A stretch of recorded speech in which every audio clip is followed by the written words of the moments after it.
karena mereka benar-benar ada. Sahabat Pilar bisa turut berbagi kisah dan pengalaman menyeramkan. Tidak harus sahabat Pilar mengalaminya sendiri. Narasumbernya bisa saja orang lain. Bisa saja itu adalah kisah dari orang yang sahabat Pilar kenal, atau kisah yang sahabat Pilar dengar dari orang lain. Kisah akan kembali di Mistis, karena untuk itu Mistis hadir.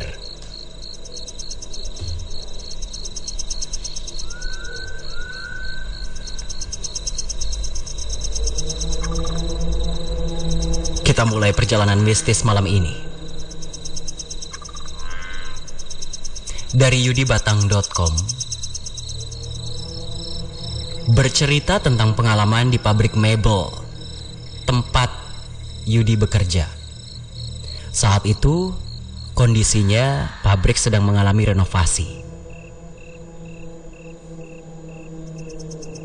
Sebuah bangunan berbentuk rumah kuno harus dibongkar dan diganti dengan bangunan modern yang menggunakan tulang besi.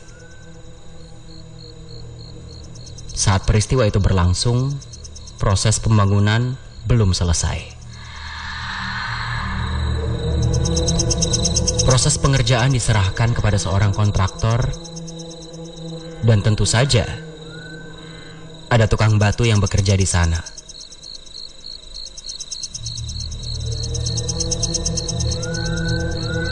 Ada 5 tukang batu bekerja, tapi hanya 1 orang yang mengalami gangguan dari penunggu pabrik mebel tersebut.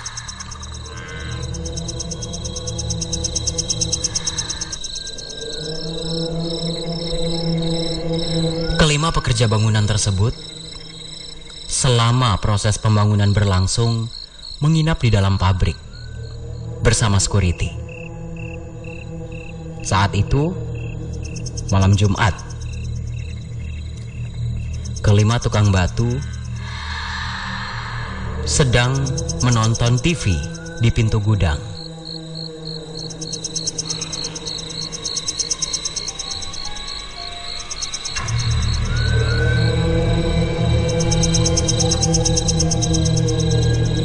Kurang lebih sekitar pukul 11 malam, mereka mulai merasa mengantuk. 2 orang tertidur lelap di bak mobil yang diparkir di tengah pabrik. 2 orang lainnya tiduran di sebuah gazebo di dekat pintu gudang. Sementara 1 orang, si narasumber, masih melanjutkan menonton TV. Setelah lewat tengah malam, terdengar suara langkah kaki dari kejauhan. Lokasinya terdengar jauh di pintu belakang.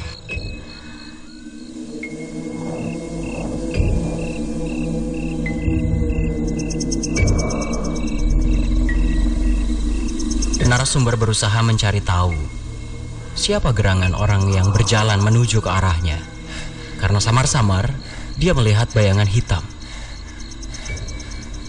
Tapi nampak tidak jelas karena kondisi pabrik yang memang sudah dipadamkan lampunya. Narasumber bukannya takut, dia malah beranjak dari tempat duduknya dan berjalan menuju sumber suara langkah kaki tersebut.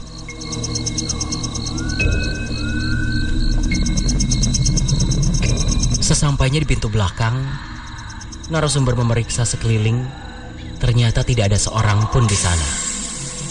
Dia keluar dari pintu belakang dan dia menemukan 7 bilik toilet berjejer. Dia pikir sekalian buang air. Saat sedang buang air, narasumber merasa ada tiupan, ada hembus udara di belakang telinganya yang membuat bulu kuduknya merinding. Dia menoleh ke belakang, tidak ada siapapun. Dia segera menuntaskan buang airnya dan segera keluar dari bilik toilet tersebut. Baru 1 langkah keluar dari toilet, narasumber terjatuh, terjerembab ke depan. Dia merasa ada sesuatu yang mendorongnya.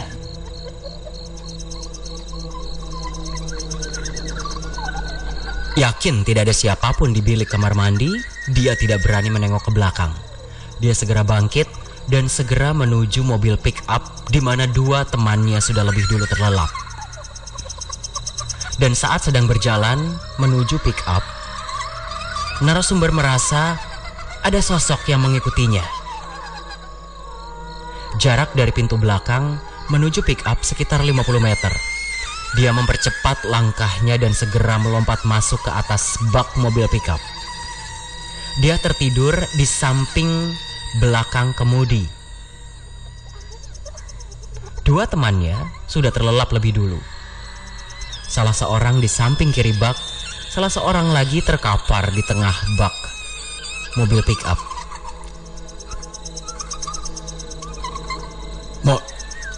Sang narasumber yang sudah terbaring berusaha menutup matanya.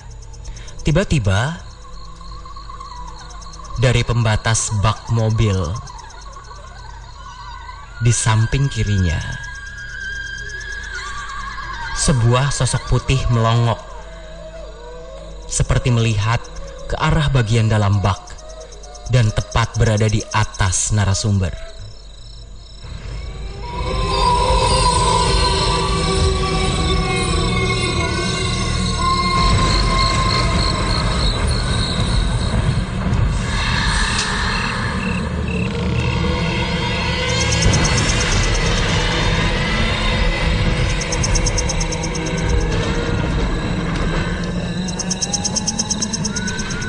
Sesosok pocong nampak melongok dari tepian bak mobil di mana narasumber terbaring. Wajahnya hancur dengan biji mata yang hampir keluar. Narasumber berusaha berteriak, tapi mulutnya terkunci. Dia hanya bisa mengeluarkan suara-suara seperti orang yang tidak bisa berbicara. 2 menit berlalu. Sosok itu nampak menipis kemudian lenyap. Barulah saat itu narasumber berteriak kencang menyebut nama pocong. Kedua teman narasumber yang terbaring di sampingnya terbangun, kaget, bertanya ada apa.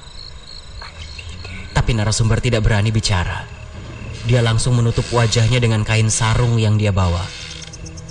Dua temannya hanya bisa menggerutu. Merasa terganggu tidurnya. Ketika mereka bertiga sudah mulai terlelap kembali, tiba-tiba alarm mobil menyala. Ketiga tukang batu tersebut refleks terbangun. Dan ternyata saat itu lampu-lampu mobil menyusul menyala.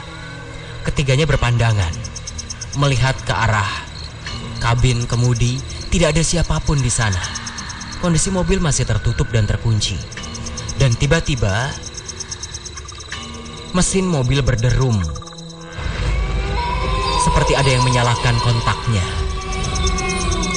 Kontan saja ketiga tukang batu tersebut melompat dari bak mobil pickup. Mereka segera berlari menuju halaman pabrik dan memilih untuk berdesak-desakan berbaring tidur di gazebo. Tidak berani untuk kembali masuk ke dalam pabrik.